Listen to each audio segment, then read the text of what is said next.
for the untimely calling our brilliant brother Bayo during a long talk again brought to my attention the monstrosity of grace that rebirthed our Benin City Messiah, brought to the Americas finally after a long stint working in psychiatry, after listening to In Between the Lines of Colonial Suffering, after sitting by the water with muddy feet, hands faced for the grace of a daughter born to keep him playing. I reflexively thought on how very luminous our Bayo mirror is, shown like new money, as the ancestors say, refuting and refusing the table he was supposed to want a seat at if only he could make himself believe that Isu had timetables on lock.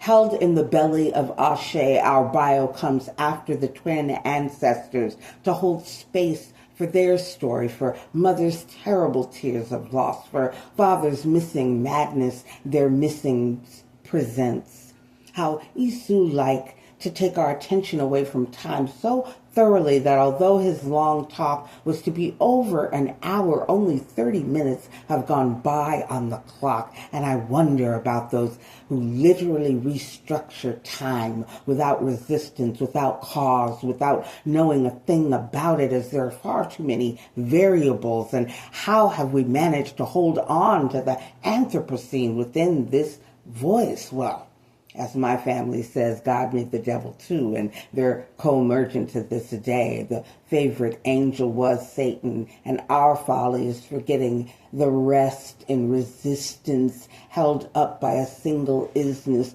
between itself and unquestioned emancipation. How chained legs have space to hold free thoughts. How bellies of madmen's ships still advertising their anxiety, insanity by dancing slavery will not be lost. The delectable Negro not forgotten, Fanon's fundamental shaping and reproducing the structural, gratuitous violence of disembodied ghosts named whiteness as witness to the gross invalid idol worship creates.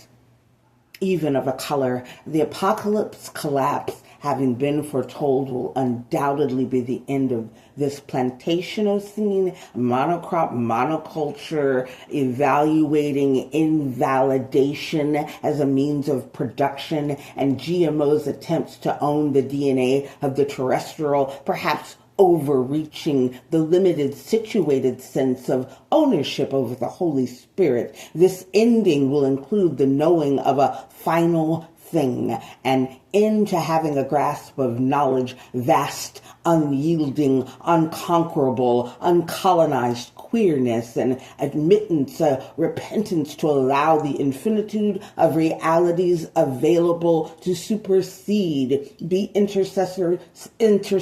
between the shield of whiteness that knows no body and the monstrosity of our grace.